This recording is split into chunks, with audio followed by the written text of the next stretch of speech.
En este nuevo video, continuaremos con el resumen cronológico de la Biblia, específicamente la de los 4 libros restantes del Pentateuco, como lo es Éxodo, Levítico, Números y Deuteronomio.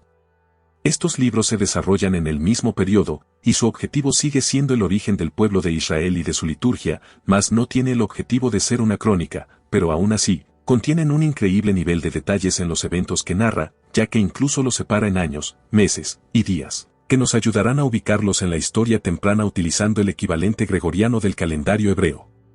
El texto inicia con la salida del pueblo de Israel en Egipto, hasta el éxodo por las regiones desérticas que conducen a la tierra de Canaán, en donde obtendrían la legislación necesaria para constituirse como una nación sujeta a un sacerdocio y con un ejército propio. Los hebreos fueron esclavos de los egipcios por 430 años, que comprendían 3 generaciones muy extensas, desde la muerte del patriarca Leví en el año 1782 a.C. Durante el reinado del faraón Amenhotep I, sus descendientes se distribuyeron en las 3 principales casas levitas, de acuerdo a sus 3 hijos, Gersón, Coat y Merari, aunque también tuvo una hija llamada Jocabed. De Gersón nacería Libni y Simei, de Merari vendría Mali y Musi, y de Coat engendraría a Uziel, Hebrón, Izar y Amram, este último tomaría a su tía Jocabed como esposa. De Uziel vendría Misael, Elisafá y Sitri, mientras que Izar tendría a Coré, Nefec y Sieri, y de Coré procederían sus hijos Asir, Elcana y Abiasaf. De la relación entre Amram y Jocabed, nacería Miriam en el 1536 a.C., 7 años después Aarón en el año 1529, y luego de 3 años nació Moisés en el 1526, durante el gobierno de Tutmosis I, que probablemente haya sido el faraón que inició con la persecución de los infantes en Gosén. Tal persecución hizo que Jocabed escondiera a Moisés por 3 meses hasta que le fue imposible ocultarlo, y decidiera colocarlo en una cesta recubierta con asfalto y brea a las orillas del río Nilo. La cesta fue encontrada por una princesa egipcia pero que tuvo como nodriza a su propia madre, por el consejo de Miriam quien siguió al niño por el río.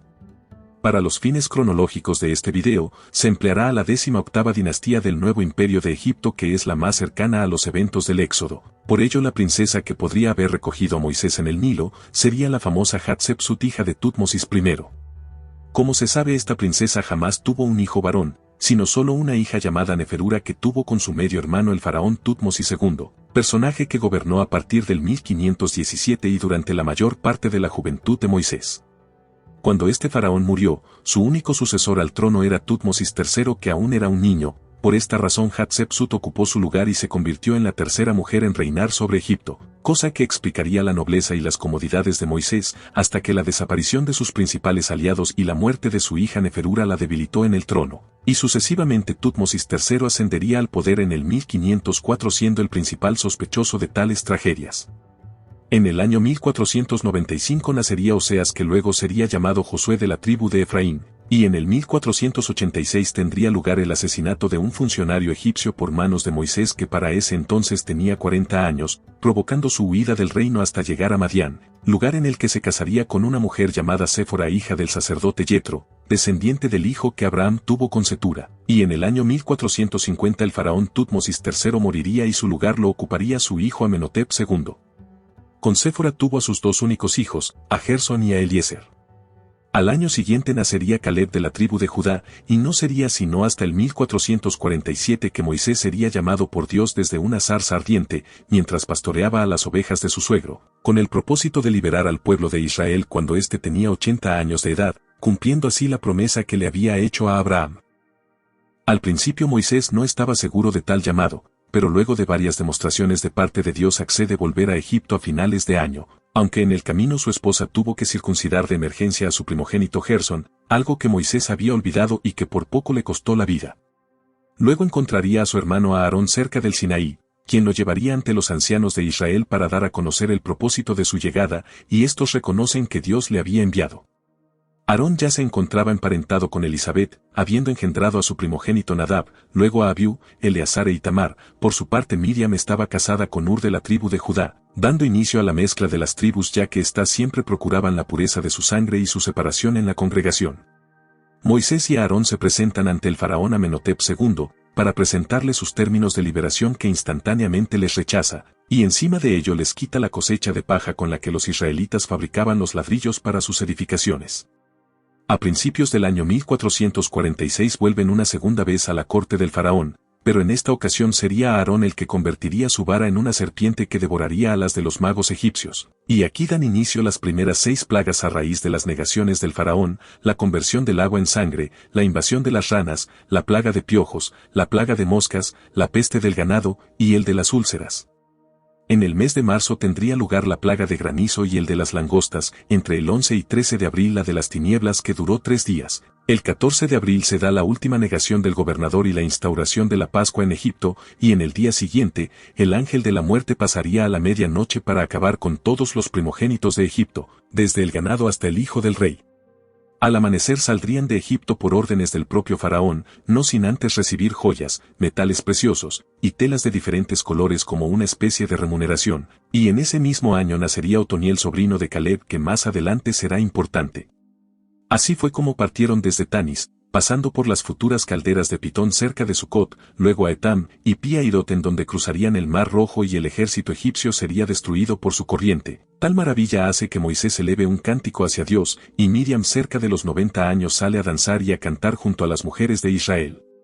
Esta ruta es muy lógica, ya que de haber tomado el camino del sur hacia Cades Barnea, tanto los pueblos del mar como los cananeos los habrían acabado fácilmente, al no tener un ejército preparado y una legislación para la guerra. Cuando llegan a Mara se encuentran con un estanque de agua amarga que Moisés endulza al arrojarle ramas de un árbol, y más adelante en Elim, ubicarían 20 fuentes de agua y 70 palmeras para acampar. El 15 de mayo llegarían al desierto de Sin, y el pueblo empezaría a desesperarse por la falta de comida, por ello Dios les envía las codornices en esa ocasión, y el maná para su sustento diario que tenían prohibido almacenar. De ahí pasarían por Dovka, Aluz y Refidim, región en el que nuevamente se molestarían con Moisés, y este golpea la peña de Oreb por órdenes de Dios para que de ella brote agua. Asimismo librarían su primera guerra contra los amalecitas descendientes de Esaú, hijo de Isaac, a los que derrotaron bajo el liderazgo de Josué, luego de que Moisés lograra mantener sus brazos extendidos al cielo, siendo ayudado por Ur, esposo de Miriam, y su hermano Aarón. Otro personaje que se haría presente es Yetro, el suegro de Moisés, quien le lleva a su familia al campamento, además de aconsejarle la colocación de jueces sobre los israelitas.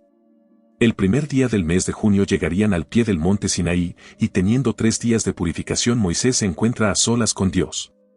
Ahí recibiría las 2 tablas de piedra que contenían los 10 mandamientos principales, a partir de la cual escribiría las 613 leyes del judaísmo, algo que pasaría del 4 al 11 de junio cuando Dios vuelve a llamarlo, y levantaría una columna por cada tribu de Israel, mientras que Aarón, sus 2 primeros hijos, y los 70 ancianos ofrecían sacrificios a las cercanías. Días después, Aarón fue convencido por el pueblo para fabricar el becerro de oro, que fue hecho a base de una pequeña parte de las riquezas que recibieron en Egipto, con el objetivo de tener a algo a que adorar, dado que Moisés ya había tardado demasiado en bajar junto a las leyes del Sinaí. Pero cuando éste descendió el 20 de julio, se enfureció contra su hermano y el pueblo hasta el punto de quebrar las 2 tablas de piedra, que fueron la única escritura que Dios hizo personalmente en toda la Biblia. Luego el 21 de julio Moisés quemaría y haría trizas al becerro de oro, y mezclándolo con agua obligó al pueblo a beberlo, para luego separar a la congregación de aquellos que seguirían a Dios y de los que no. La tribu de Leví fue de las primeras en ir en pos de Moisés, iniciando así la noche de la purificación, en la que murieron unas 3000 personas que se negaron a obedecer a manos de los levitas. El 22 de julio, Moisés intercedería en favor del pueblo ante Dios para no ser exterminados, y éste accede, pero les advierte que más adelante pagarían las consecuencias de sus actos. El 23 de julio volvería nuevamente al monte, para elaborar las nuevas tablas de la ley y recibir por medio de una visión el diseño exacto del tabernáculo del testimonio, y bajaría 40 días después el 4 de septiembre con el rostro resplandeciente que posteriormente cubriría con un velo. En esa misma fecha iniciaría la construcción de la infraestructura del tabernáculo y de su mobiliario, como lo era el arca de la alianza, el altar del incienso, la menorá de oro, la mesa de los panes de la proposición, la fuente de bronce, y el altar del holocausto, de las cuales estuvo a cargo el artesano Bezaleel, hijo de Uri, descendiente de Ur de la tribu de Judá, y de su ayudante Aholiab de la tribu de Dan, además de fabricar la moneda oficial del santuario. Para semejante obra, Moisés y los líderes tribales pidieron que cada israelita diera una ofrenda voluntaria, en la cual se excedieron ya que no dejaban de traer piedras preciosas, especias, telas, oro, plata y bronce, por lo que les prohibieron traer más, dejando al cuidado de todo a Itamar, hijo de Aarón. No fue sino hasta el 1 de abril del año 1445, que el tabernáculo fue erigido por completo y una espesa nube llenaría su interior, que era el propio Dios estableciéndose en la misma. Luego recibieron las leyes acerca de los tipos de sacrificios y la forma en la que se debían ofrecer. También fueron consagradas las casas levitas para la liturgia hebrea, ordenando a Aarón como el primer sumo sacerdote de Israel y a sus hijos como los encargados de los sacrificios, de los cuales obtendrían parte de su sustento ya que no heredarían ninguna posesión en la tierra prometida. Otra ordenanza clave para los levitas es que solamente los hijos de Aarón podían entrar al lugar santo del tabernáculo, mientras que el sumo sacerdote era el único autorizado a entrar una vez al año al lugar santísimo, en el que se encontraba el arca de la alianza, a excepción de su hermano Moisés que lo hacía cada vez que Dios lo llamaba. Luego de haber consagrado el tabernáculo, los jefes de cada tribu trajeron su respectiva ofrenda, que consistía en una fuente de plata de 130 siclos de peso, un tazón de plata de 70 siclos conforme al ciclo del santuario, ambos llenos de flor de harina mezclada con aceite, y un recipiente de oro de 10 siclos lleno de incienso. En los animales, debían traer un ovillo, un carnero, y un cordero de un año para el holocausto, un macho cabrío como ofrenda por el pecado, y para el sacrificio de paz, 2 bueyes, 5 carneros, 5 machos cabríos y 5 corderos de un año.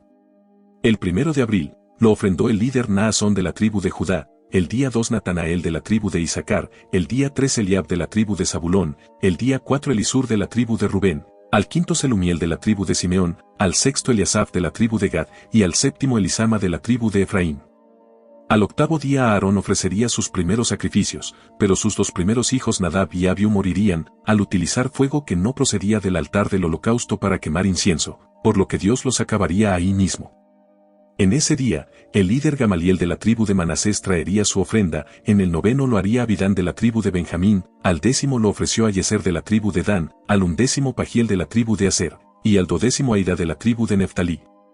El 13 de abril Dios llama a Moisés desde el lugar santísimo, y en el día 14 el pueblo celebraría su segunda Pascua, pero esta vez en el desierto. El 1 de mayo, se realizaría el primer conteo del pueblo mayor de 20 años aptos para la guerra sin incluir a los levitas, que en total fueron 603.550 israelitas. El de los levitas mayores de un mes, fueron un total de 22.000, de entre los cuales Dios estableció un precio de rescate, que consistía en 5 siclos de plata que debía dar el resto del pueblo. Al tener estos datos, las tribus fueron ubicadas alrededor del tabernáculo de la siguiente manera, para conformar la estadía del campamento. Luego Moisés les daría instrucciones precisas a las casas levitas, para la fabricación de las trompetas de plata que les ayudarían en su marcha por el desierto. También les daría cargos específicos para desmantelar y transportar el santuario. Los gersonitas llevaban las cortinas del atrio y del tabernáculo, los meraritas las barras y columnas de su estructura, y los coatitas los objetos sagrados como el arca, que eran cubiertos con una tela azul. El 20 de mayo desde el Sinaí, las tribus se organizaron de acuerdo al número de sus ejércitos, para custodiar al pueblo y el tabernáculo de la siguiente manera. A la cabeza iría la familia de Moisés con el arca, luego por los ejércitos de la tribu de Judá, Isaacar y Zabulón, seguidos por los gersonitas y meraritas que transportaban el tabernáculo, luego la tribu de Rubén, Simeón y Gad, detrás de ellos iban los coatitas que transportaban el mobiliario sagrado, después las tropas de Efraín, Manasés y Benjamín, por último en la retaguardia del campamento, estaba la tribu de Dan, Aser y Neftalí. El 23 de mayo en la región de Tabera y Kibro-Tataba, el pueblo volvería a quejarse de la falta de carne porque al parecer no estaban satisfechos con el maná, por ello Dios consumió una parte del campamento con un incendio pero Moisés intercedería por ellos, y recibieron nuevamente codornices para comer durante un mes. A finales de junio, tendrían lugar las quejas de Aarón y de Miriam hacia Moisés, a causa de la mujer extranjera que había tomado por esposa que era Séfora, cosa que enfureció a Dios y castigó a Miriam con lepra por una semana, haciendo que la marcha del pueblo se detuviera. Luego de ello continuarían su trayecto, pasando por Ritma, Rimón Pérez, Libna, Risa, Selata, el monte de Seir, Arada, Maselot, Tajat, Taramika, Asmona, Moserot, Renejacan, el monte de Gilgad, Jotbata, Abrona, y el extremo del Golfo de Acaba, lugares en el que los sacerdotes seguirían siendo instruidos en las leyes humanitarias y sanitarias dentro de su ocupación, hasta llegar a Cades Barnea en el otoño del año 1445 a.C. Una vez ahí, Moisés escogería a los 2 espías, uno por cada tribu entre los que se destaca Josué y Caleb, para inspeccionar por 40 días la tierra de los cananeos y sus fortalezas militares. Cuando regresaron, llevaron consigo un racimo de uvas con granadas e higos que tomaron del valle de Escol, pero les informaron que ahí habitaban los gigantes hijos de Anac, los amalecitas, los amorreos, y los numerosos hititas que tiempo después se convertirían en un imperio. Esta noticia desanimó a la congregación, tanto que hasta quisieron regresarse a Egipto luego de casi 3 años de travesía, lo que hizo que una plaga matara a los espías que desalentaron al pueblo, a excepción de Caleb y Josué, que fueron los únicos que se mostraron optimistas ante el complicado panorama. Fue ahí donde Dios condenaría de una vez por todas a la generación de Moisés a vagar por el desierto, tras las constantes desobediencias que Israel venía acumulando desde el becerro de oro en el Sinaí. Unos quisieron obedecer pero ya era demasiado tarde, otros decidieron ir a la guerra contra los cananeos sin el permiso de Dios y murieron. Para ello Moisés volvió a promulgar leyes complementarias a fin de regularizar el comportamiento del pueblo, además de la ordenanza del talit o manto judío para recordar los mandamientos de Dios, que hasta hoy día los siguen utilizando.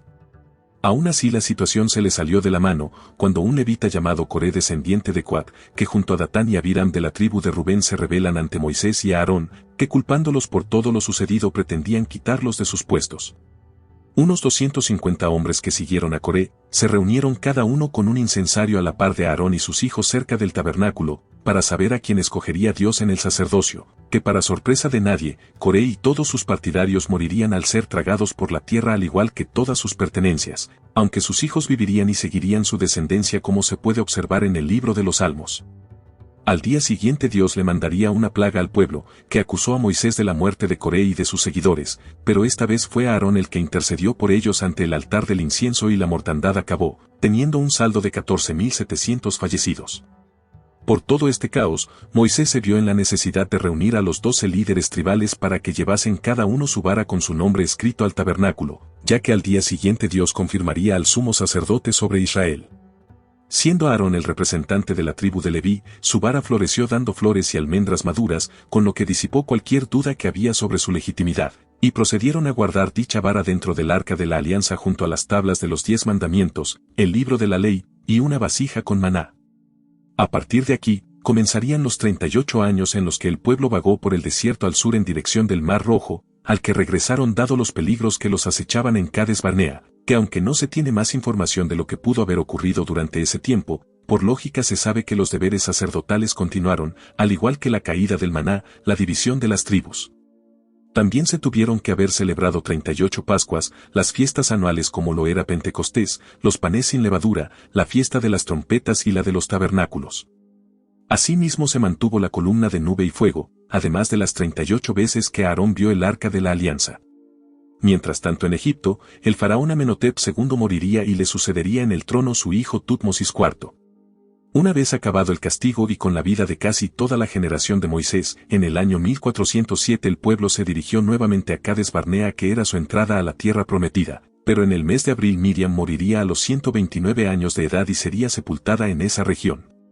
Durante ese mes, los israelitas vuelven a quejarse con Moisés por la falta de agua en la zona de Meriba, en donde perdería la paciencia ante el pueblo y no les proveyó agua de la manera en la que Dios le indicó. Por esa razón tampoco entraría a la tierra prometida. Para acortar su ruta, Moisés le solicitó permiso al rey de Edom descendiente de Esaú para cruzar sus tierras, pero este se lo impidió, por lo que optaron por utilizar el camino real, y una vez que llegaron al monte Hor, Aarón moriría el 1 de agosto a los 123 años de edad y sería enterrado en la cima, no sin antes entregarle las ropas sacerdotales a su hijo Eleazar, quien ocuparía su lugar, y hubo luto en el campamento por 30 días. Posteriormente Israel derrotaría al ejército del rey de Arad, que les declaró la guerra, y destruirían sus ciudades, luego saldrían del monte Hor y rodearían Edom hasta Salmoná, pero por la impaciencia de los israelitas, Dios les mandó una plaga de serpientes, cuya cura fue la fabricación de la famosa serpiente de bronce enrollada en un asta. De ahí pasaron por Punón, Obot, Arnón, Aroer, Dibongad, Almón Diblataim, y cerca del Nebo derrotarían a los amorreos, para luego conquistar las ciudades de Basán. A principios del 1406, el rey Balac de Moab, descendiente de Lot, se enteró de las victorias de Israel, y por miedo a ser derrotado planearía una treta junto al sacerdote Balaam, quien tenía comunicación con Dios, tanto que hasta usó a su burro para impedirle su participación en el plan de Balac, quien le ofreció muchas riquezas. Aún así este participó indirectamente, al aconsejarle al rey a que mandara a las mujeres madianitas junto a sus dioses a seducir a los israelitas, que tenían su campamento cerca de Sittim, porque al conseguirlo Dios derramaría su ira contra ellos y los debilitaría.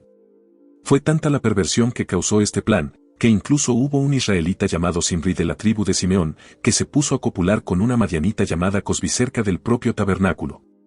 La escena enfureció no solo a Dios que mandó una plaga contra el pueblo, sino la de Fineas hijo del sumo sacerdote Eleazar que con lanza en mano, atravesó a la pareja en pleno acto, con lo que detuvo la mortandad en Israel, dejando un total de 24.000 fallecidos. Luego vuelve a hacerse un segundo conteo de los habitantes del campamento, dejando claro las enormes pérdidas que tuvieron algunas tribus, pero también el incremento de otras. Después se da el curioso caso de las hijas de Zelofejad de la tribu de Manasés, quien había muerto en el desierto y no había tenido hijos herederos, por lo que ellas fueron ante Moisés para pedirle parte de la herencia en la tierra prometida entre sus tíos, cosa que Dios les concede y origina una nueva ley. Una vez hecho esto, Moisés es llevado al monte Nebo para contemplar la tierra de Canaán que sus pies no tocarían, por ello nombra a Josué como su sucesor en el liderazgo de Israel, para tomar posesión de ella. El pueblo que ya había recobrado su fuerza militar, emprende un ataque apabullante en la oscura venganza contra Madián por la depravación de sus mujeres, acabando con absolutamente todos incluyendo a los moabitas y a su rey, pero en especial con Balaam quien lo había tramado todo.